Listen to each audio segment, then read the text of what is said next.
Vizag fishing harbour ఎలా ఉందో చూద్దాం రండి. రైట్ సైడ్ లెఫ్ట్ సైడ్ అన్ని ఫిషెస్, మధ్యలో మన వాక్వే అనమాట. అండ్ చాలా బాగుంది ఎక్స్పీరియన్స్. అండ్ వైజాగ్లో ఫిషింగ్ హార్బర్ వచ్చేసి 1976లో స్టార్ట్ అయింది. అండ్ ఇక్కడ చాలా రకాల డిఫరెంట్ వెరైటీస్ ఆఫ్ ఫిషెస్ మనం ఫైండ్ చేయొచ్చు.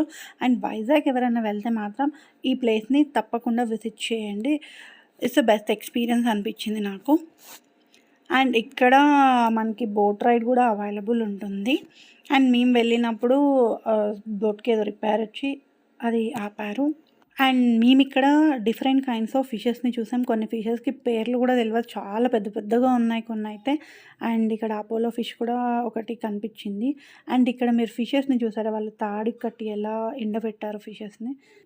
అండ్ మేము వెళ్ళినప్పుడు ఇక్కడ మేము ఒకటి ఫైండ్ చేసాం, బోట్స్ వీళ్ళు అక్కడే రెడీ చేస్తున్నారు. భలే అనిపించింది చూడంగానే. వుడ్ మెటీరియల్ తీసుకొచ్చారు, పెయింటింగ్స్ వేస్తున్నారు. ఈ రిక్షా చూడంగానే నాకు లూకా మూవీ